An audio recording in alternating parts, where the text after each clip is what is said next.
What makes a good leader or a good boss, and what makes a bad one? That's what we're going to talk about today in Psychology Every Day, day 13. So, in my class at university, I have an assignment. We're going to turn in a paper this Friday. It's a pretty big one. It's the last thing in this specific course. That's been like 6 weeks or 8 weeks or something like that. And our task is to the course is work in organizational psychology, and the task is to find someone that's a boss or entrepreneur or manager or whatever, and interview that person about the themes that we have learned in this course. And I found that very fitting because I brought four pretty open questions, and the uh, paper is due in 4 days. So I figured, why not go through one question each day? And my first question was about leadership compared to bossship. Uh, the Swedish term is chefskap. It's kind of hard to translate properly, but basically, the official like title or whatever. You can be well, boss on paper or head of the department or whatever, right? The CEO. But that doesn't necessarily mean that you are a leader. You can be a leader even if you don't have a title as well, right? Hopefully, as a boss, you should be a good leader, but as we all know, that's not always the case.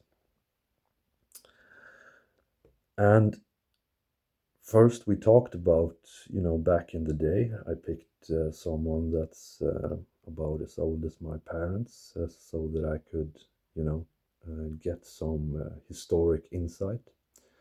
And he said that there used to be a time where the boss was really someone that's, you know, walks around and points out stuff and, micromanaging, basically. And nowadays it's more of a combination of you know um, that, but also being sort of a coach, he said. And I think that's a very good idea to have. I remember in our class we talked about some ancient thinkers and philosophers ideas about leadership, and a lot of them equated serving to leadership, or that if you can't serve, you can't lead. And it brings me to this idea that I had when I worked. I worked in several different construction companies, and one of them we were digging fiber. So we're putting fiber in the ground. And so there was usually teams, right, of excavators, one excavator with a driver, and just a guy who walked around with a shovel. But this guy with the shovel, who usually weren't, educated or trained in construction compared to the excavator driver, of course, was a servant and a leader at the same time. And someone who were really good at this could be that for several excavators at a time. And that was because the system was designed to keep the excavators at 100% uptime, which meant that even though the excavator drivers were, trained and educated in construction, they didn't have the time because the excavator has to, dig all the time. So it wouldn't be efficient for the driver to plan and get stuff, get material, right? So that falls on the guy, the spadgubbe, or the, what is it called? Constructor, anläggare, whatever. And also that guy has a lot more time, obviously, since the driver has no time because he always has to dig. And I just found that fascinating, that it was a role where you were a servant and the leader at the same time, and how that facilitates 100% uptime on the thing that is bottlenecked. Because the problem, of course, is that in these little micro projects, you can only have one excavator because it just doesn't work with two, very rarely at least. And I think that, in my opinion, that seems like a good model to go by for any endeavor, really, if you have employees. If you treat them as the excavator when you're talking efficiency, right? Of course, human relations and other soft values is also very important as a leader. But in this specific context, you should see it to it that you should enable your employees to have 100% uptime, which means that you need to both guide them and lead them, but also, serve them and bring them whatever they need to work. We also talked about the problems that can come from usually people who are entrepreneurs in, sort of small companies. They're usually the most competent and driven worker. But then when they get employees, they also have to be a boss and an administrator, and that's not, what they came up doing. That's not what they were good at. And a lot of times they have this sort of grind mentality, and that they just imagine that they can do everything.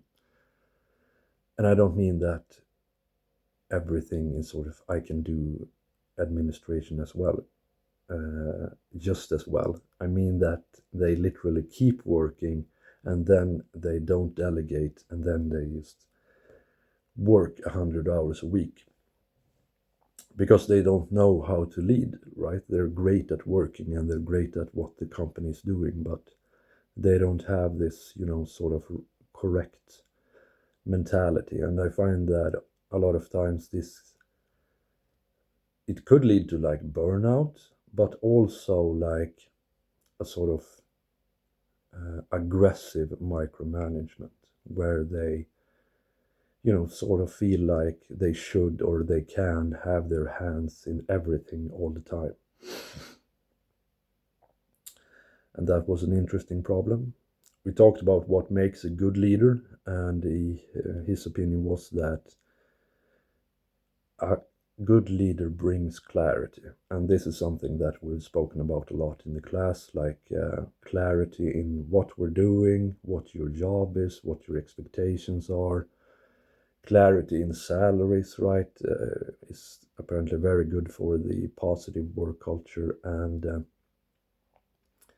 clarity in the form of like coaching and helping the leaders below you as well, but also, coaching, the workers on the floor, and, teaching them very clearly what they are to be doing. Then we spoke about something that's bad, and the example that came up was if the person had very bad planning. And, I agree, of course, that a leader should be good at planning. And I've also encountered leaders who, like, in this case, it was that he might call and, expect an answer to a question immediately, so that you had to drop everything and get the answer, which, was very, very annoying, but also very ineffective.